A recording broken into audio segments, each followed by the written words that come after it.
Good afternoon, everyone. Good afternoon, participants. Dr. Marosi, I would like to extend my gratitude and appreciation for inviting me to participate in this important symposium. As you have just reminded us, the themes of this symposium are unilateral sanctions and international law. These very important issues of contemporary international relations, but you have wisely invited us here to dilate on these issues and their impacts on the wider community, international community. It is in that vein I would like to continue that the two issues which you have invited us to discuss, unilateral sanctions, international law, are live issues. They are not transcendental. They are not just metaphysical.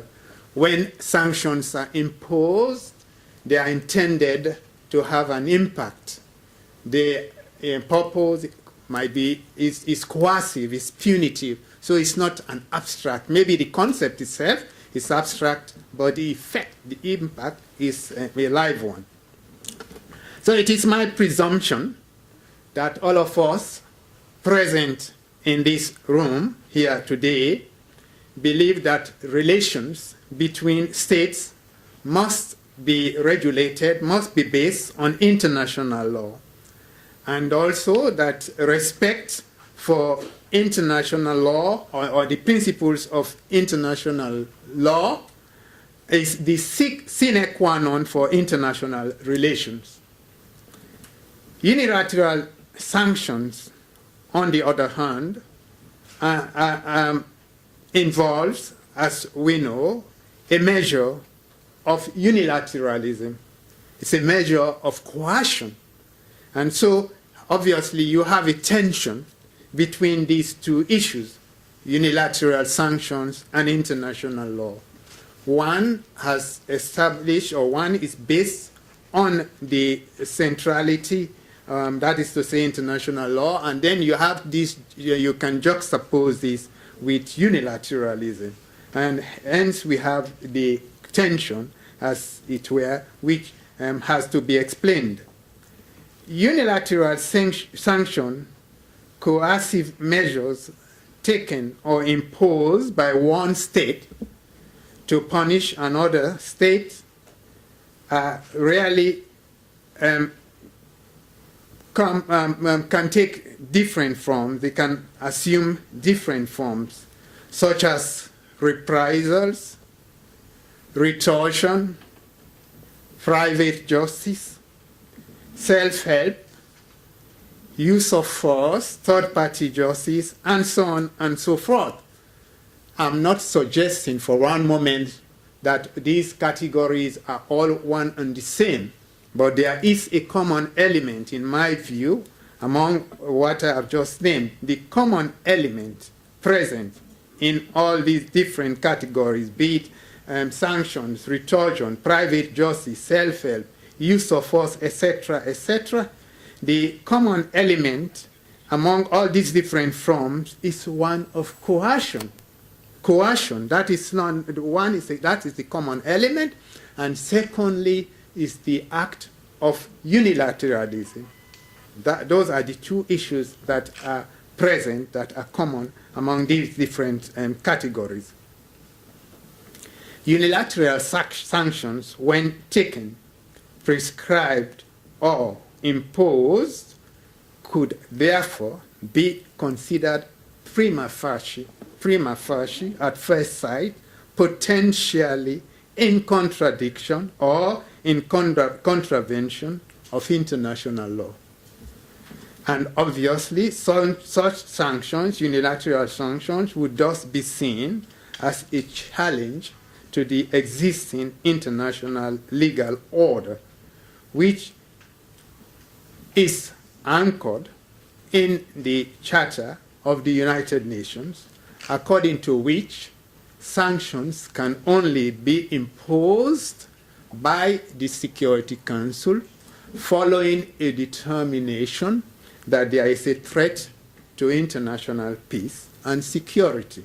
So a determination has to be made by a central authority, that authority of the Security Council of the United Nations. And if we juxtapose that with unilateral sanction, it is one state that takes the decision, that makes the determination that there has been a violation of international law, there has been a breach of international obligation, therefore sanctions can be imposed.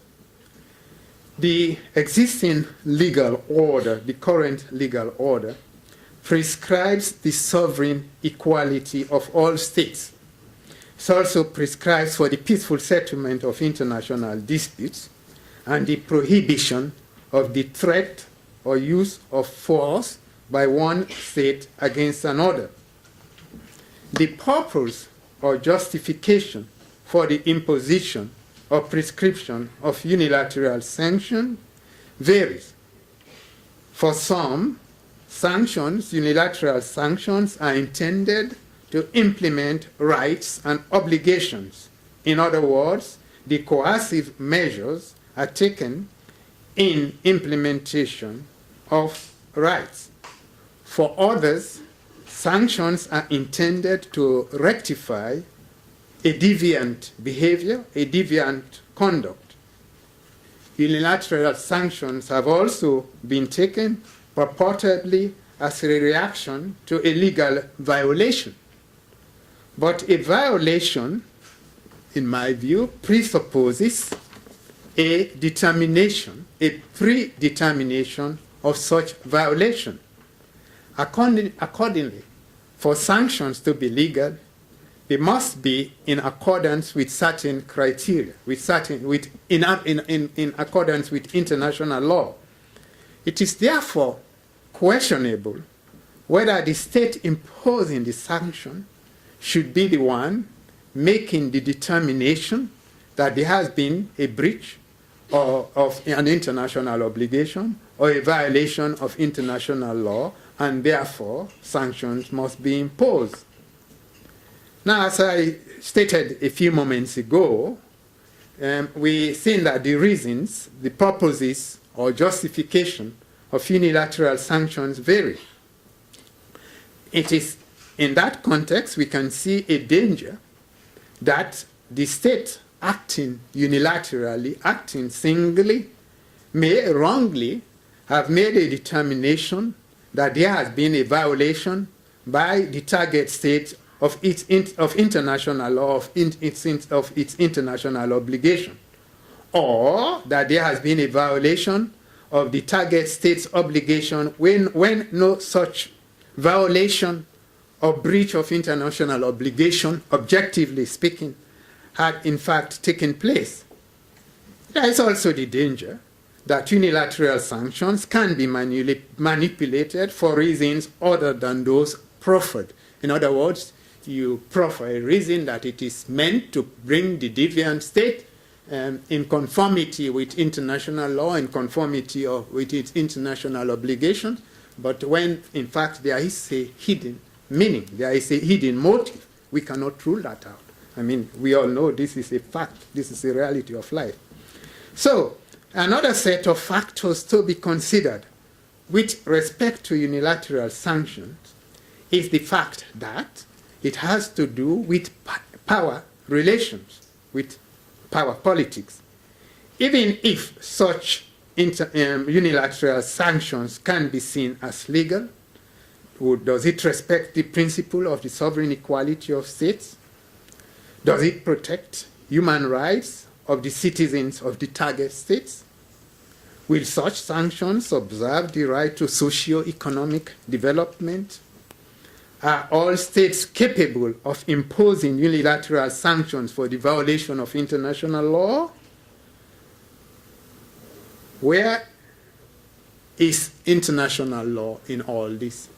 If you take the Charter of the United Nations, Article 51 of the Charter allows for every state to act in self-defense, to take measures of self-defense when it has been attacked or if there has been a breach or of the use of force, Article 51 allows the self-defense regime. But it is obvious to all sitting in this room that not every state, even when attacked, is capable of exercising the right of self-defense. Likewise, can be argued that every state is entitled to exercise the right of unilateral sanction.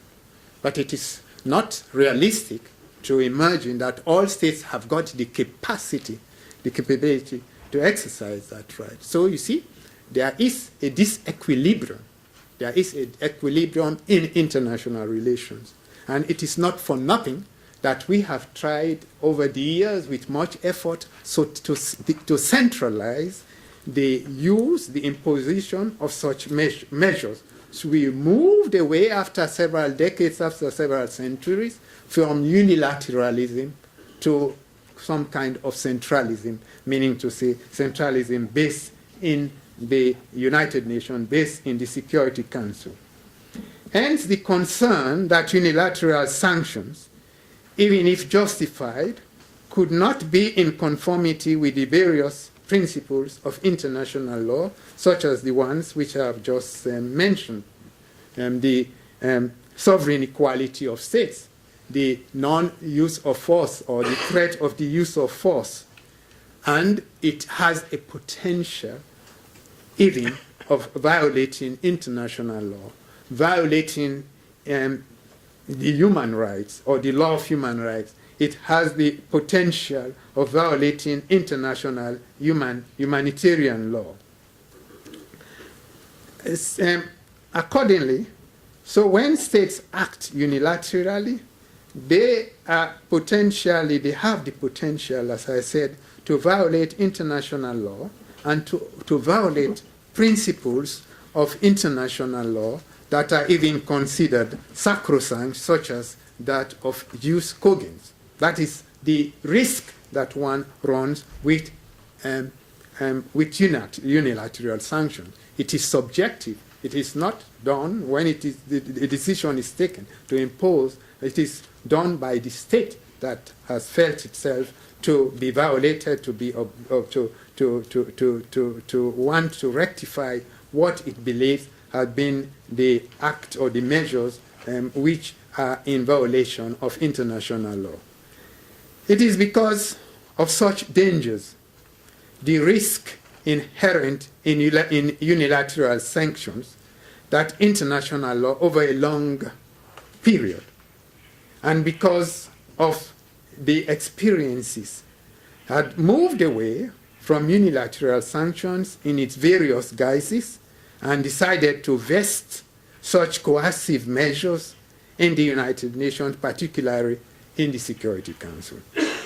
Which is not to say by itself that that is the solution.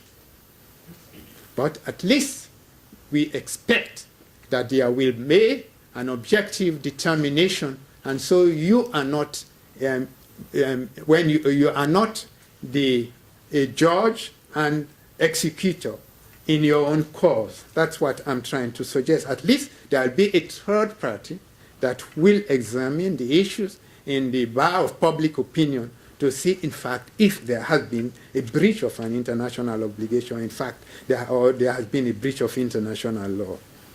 In my view, sanctions should only be considered admissible, if at all, for the violation of legal obligations and not used as a tool of foreign policy. In other words, sanctions, when prescribed or imposed, must be in accordance with the principles of international law and of the Charter of the United Nations. Sanctions, including unilateral sanctions, cannot be imposed or prescribed in violation of international law, including human rights law and jus cogens. If these conditions are not observed, if these criteria are not met, unilateral sanctions themselves will be in violation of international law. In other words, it will be a negation, as it were, of the negation. Because you're saying that you are imposing unilateral sanction because there has been a negation, a violation of international law. And you decide to impose sanction, but if that sanction too is illegal, is illicit, then it will be a negation of the negation, as it were. This symposium, to me, is most important to have